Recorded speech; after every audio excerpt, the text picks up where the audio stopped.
If the president ever were to be impeached, and I think it's a very, very far-fetched proposal, if it were ever to happen, it would be bad for the economy and bad for the market. What we have here is an anonymous alleged whistleblower who had no direct knowledge of the facts.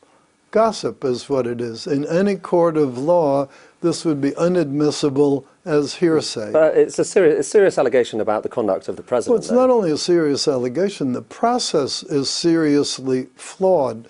The notion that a defendant doesn't have the ability to confront the accuser, and the accuser's bona fides don't have to be brought under scrutiny, is patently ridiculous.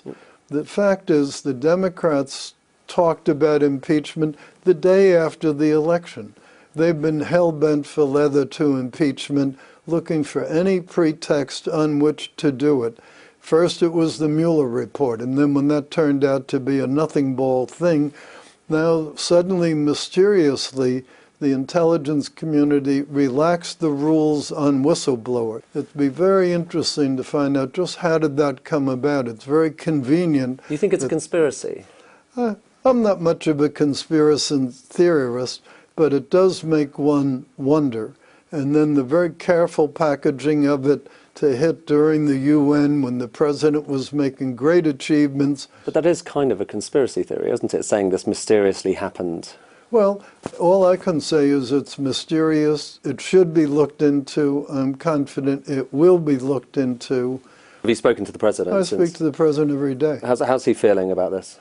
Oh, he's in good spirits in general because he knows Not shaken we're accomplishing what we set out to, which is help the American worker, help American business, and move the economy forward.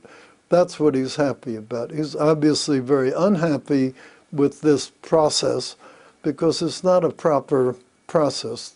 They talk about a cover-up. Well, how is it a cover-up when the president voluntarily, not under subpoena, but voluntarily released the transcripts of the conversation, then held a joint press conference with the other party? The hell kind of a cover-up is that? You're here in the UK, obviously talking to American businesses. I'm wondering how you they feel Brexit is going. Well, they're very nervous. They've spent the better part of $1 billion on preparatory measures to try to mitigate whatever problems might come. But they're very, very uncertain about the outcome, and particularly worried about supply chain implications and the sheer logistics of moving goods. We hope that things can be worked out in the least disruptive way between the UK and the EU. But regardless of how they're worked out, we intend to make a very quick free trade agreement with the UK. Your department has instituted the ban on HUAWEI in the US, but the UK still works with HUAWEI here, and we still have potential involvement with them when it comes to 5G networks. Does that discomfort you? Well, I think it should discomfort the UK. So I make the analogy, if you were about to buy a new car, but there was a 10% chance you'd be killed because of a defect in the car the first time you drove it, would you buy the car?